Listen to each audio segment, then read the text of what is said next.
Porque não me envergonho do evangelho de Cristo, pois é o poder de Deus para a salvação de todo aquele que crê. Na mentalidade ocidental, nos dias de hoje, dias que o gospel está em alta, dias que o público evangélico está em constante crescimento, talvez soe de forma estranha Paulo se defender dizendo que não se envergonhava do evangelho. Talvez você, olhando os dias de hoje, fala, mas não tem motivos para se envergonhar do evangelho. Mas olhe para a época, pergunte para o texto, Paulo tinha motivo de se envergonhar do evangelho? Sim. Ser evangélico, ser crente que nem usava esses termos na época, não era para qualquer um, não. Era para pessoas que tinham garra, que tinham força, que tinha realmente confiança, que acreditava. No Império Romano, o evangelho era algo desprezível, porque os cristãos da época ocupavam a camada social mais baixa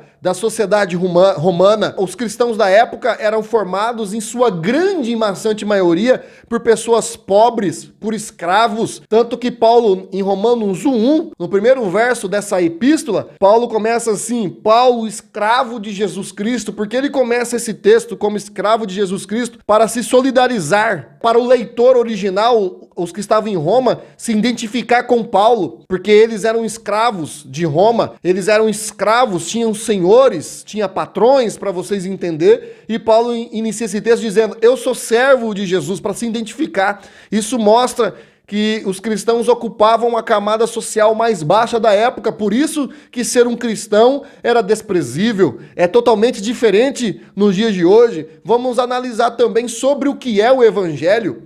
O evangelho não é sobre um super-herói, o evangelho não é sobre um deus da mitologia grega, o evangelho não é sobre um Thor, não é sobre um Hércules. Não, o evangelho é sobre o Messias que nasceu numa manjedoura, cresceu dentro de uma carpintaria e ele morreu numa cruz. Nós sabemos que a morte de cruz era olhada como maldição para os judeus, porque o Antigo Testamento vai dizer que maldito aquele que morre no madeiro. Nós também vamos saber que nenhum dos piores criminosos de Roma, nenhum assassino, nenhum ladrão, nenhum pior criminoso da sociedade romana era sentenciado à morte de cruz, porque a morte de cruz estava reservado a rebeldes, aqueles que tinham intenção a se rebeliar contra o Império Romano. Então veja bem, a morte de cruz era vergonha tanto no meio religioso como no meio político para a sociedade da época. Paulo, além de ter esses motivos da cultura, da religião, de se envergonhar do evangelho,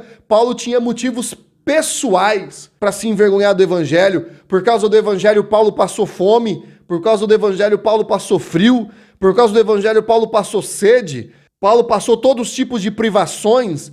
Paulo sofreu naufrágios. Paulo foi preso por causa do evangelho. Por causa do evangelho, Paulo foi chicoteado. Por causa do evangelho, Paulo foi abandonado por alguns companheiros da fé. Mas acima de tudo isso, mesmo tendo todos esses motivos, Paulo, no verso 16, ele diz, eu não me envergonho do evangelho. Aí quando você pergunta para o texto, por quê? Pois o evangelho é poder de Deus para a salvação.